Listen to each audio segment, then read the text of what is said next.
early start here in Perth, and as the sun rises behind me over Ascot Racecourse, the Quokka contenders are preparing for their final gallop at Breakfast with the Stars ahead of this weekend's $5 million slot race. Trackside New Zealand's hopes rest with the Group 1 winner Waitak. Let's go see how he's doing. Beautiful day here, dawning. Great week ahead. 30-degree forecast. You'll know that he's been at the races. We're looking forward to seeing the Kiwi horse in Waitak. Kyle Wilson-Taylor there riding for Lance O'Sullivan and Andrew Scott this coming weekend. Looking forward to seeing the Kiwi influence. Hopefully, he's remarkable. Peels off that corner. Finishes off some impressive work, Waitak. So the Kiwi completes his work, his final hit out there going into the $5 million Kia Quokka. Now, I must admit, everyone in Perth didn't really know what to expect from Waitak. It can be really hard to measure up the form, not just interstate, but we're talking internationally when it comes to this horse. You can see why he's a Group 1 winner, though. After working this morning, everyone, I think, is really, really impressed. So let's see what the team has to say. Erin, tell us about the experience, getting him off the plane, your first time doing that. Yeah, it's my first time travelling aboard with a horse, and so that was awesome. I got to go to the airport and watch them unload, and the whole process is incredible. What these horses let us do with them and how patient they are is just outstanding. He actually had to do 2 legs. He had to come into Sydney first and then spent the night in Sydney and then come across to Perth. And, you know, it's always concerning, you know, travelling a real fit horse and taking them out of their routine and trying to get them back on their tucker. So when he first got off the plane, I could see he was a very healthy horse, as you can imagine, a little bit jet lagged. But by day 2, he's filled up. He's pretty much put all the weight on that he'd lost. No, I couldn't be happier with him. He's just come through it incredibly. It's a wonderful responsibility for you. How much communication do you have back home with what's happening here? Oh, it's a huge responsibility, and obviously I'm the only one with eyes on him last week.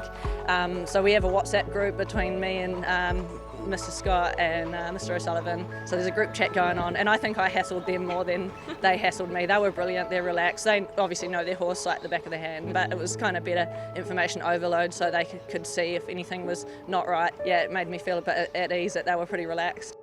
We actually weren't going to fast work him until this morning, because just to get over that travel. But on Saturday he'd been leaping out of a skid late last week, so we gave him a little 3/4 on Saturday, and then this morning just cruised up and sort of 37 home. And he's just the most incredible animal to sit on. He's a big striding horse, and he just gives you the most awesome feel. And for a big horse, he corners around this pretty tight track really well. He's a balanced animal, and I'm really excited for Saturday.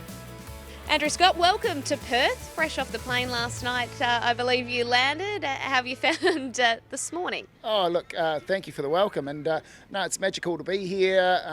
Quick trip over. It's only 7 hours against the wind there. Wally Mitchell's been amazing host for the horse. He's been here a week now, and no, he's done really well. You see his coat and condition. He just seems to be really thriving. No, his work this morning, whilst it was a pretty quiet piece, we're trying to keep him fresh and keep him bouncy.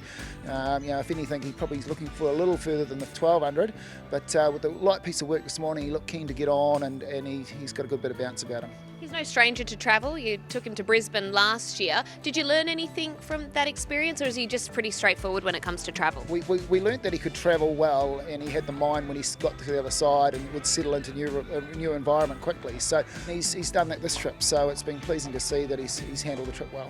How do you measure up the form and assess the Australian horses versus him? A little bit like you, Brittany. Like he's the sort of a new kid on the block, and we know if he gets the right sort of run and they get along a bit, he can quicken well.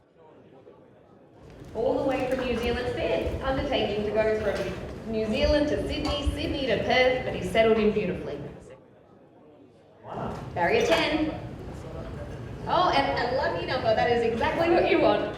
Well, Andrew, as we walked into the barrier draw, I asked you if you could manifest one and pull up one Quokka, what number would it be? What did you say? We wanted to draw 10, and it's just a good gate for the horse, and it's our lucky number, and then we drew it. So it's hopefully things are starting to look good. So we're going the right way. How do you think it sets up for him from a map perspective? Obviously, early doors, having just seen the barrier, but what are your first impressions?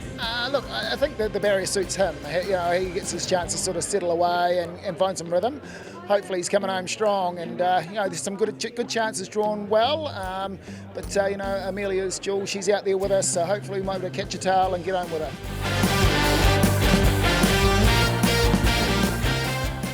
Well, what a morning it has been here at Ascot for breakfast with the stars. Come Saturday, these stands will be packed with fans, with everybody cheering home their runner in the $5 million Quokka. And for Trackside New Zealand, they'll be hoping it can be Waitak from barrier number 10.